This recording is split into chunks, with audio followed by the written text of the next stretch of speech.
The book of Ruth, chapter 3.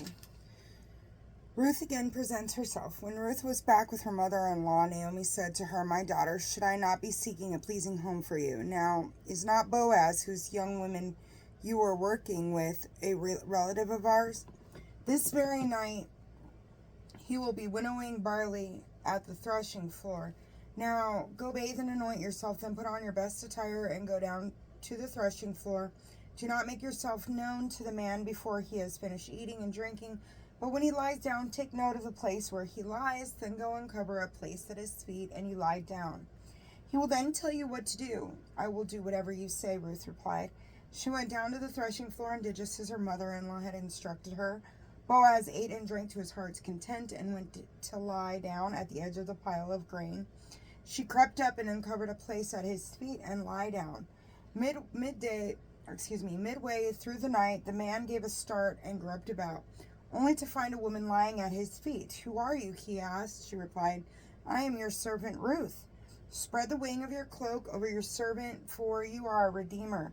He said, "May the Lord bless you, my daughter. You have been even more loyal now than before in not going after the young men, whether poor or rich.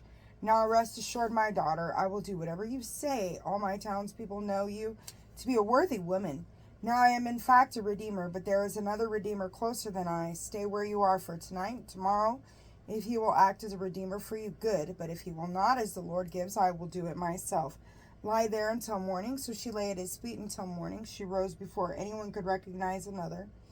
For Boaz had said, "Let it not be known that this woman came to the threshing floor." Then he said to her, "Take off the shawl you are wearing, hold it firmly." When she did so, he poured out 6 measures of barley and helped her lift the bundle. Then he himself left for the town.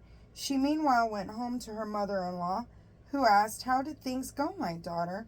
So she told her all the man had done to her, and concluded, "He gave me these 6 measures of barley and said, 'Do not go back to your mother-in-law empty.'"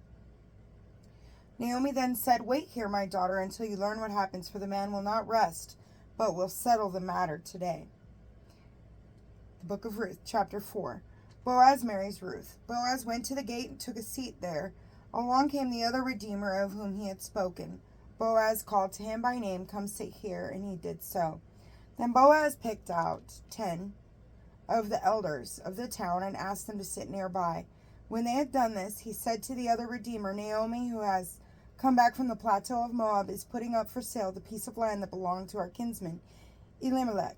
So I thought I would inform you before those here present, including the elders of my people, purchase the field, act as redeemer. But if you do not want to do it, tell me so that I may know, for no one has a right of redemption prior to yours." "And mine is next," he answered. "I will act as a redeemer," Boaz continued.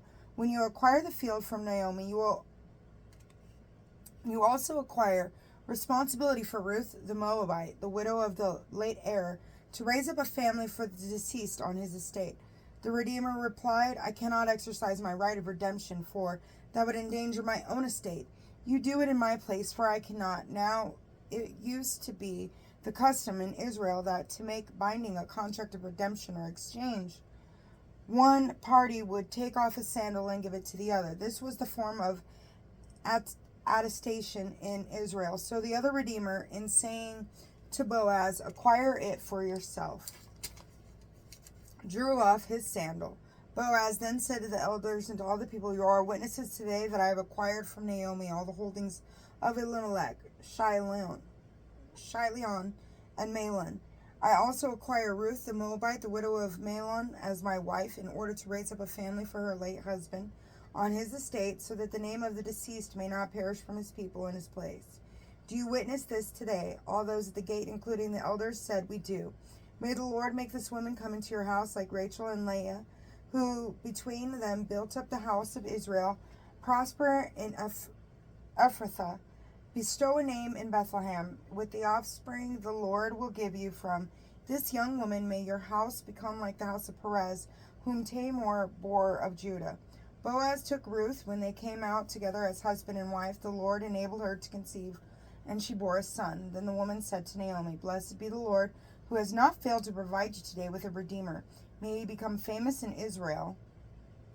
He will restore your life and be the support of your old age. For his mother is the daughter-in-law who loves you. She is worth more to you than 7 sons. Naomi took the boy, cradled him against her breast, and cared for him. The neighbor woman joined the celebration. A son has been born to Naomi. They called him Obed. He was the father of Jesse, the father of David. These are the descendants of Perez. Perez was the father of Hezron. Hezron was the father of Ram. Ram was the father of Aminadab. Aminadab was the father of Nahshon. Nahshon was the father of Salma. Salma was the father of Boaz. Boaz was the father of Obed. Obed was the father of Jesse. And Jesse became the father of David. The word of the Lord. Thanks be to God. In the name of the Father, and the Son, and the Holy Spirit. Amen. God bless you.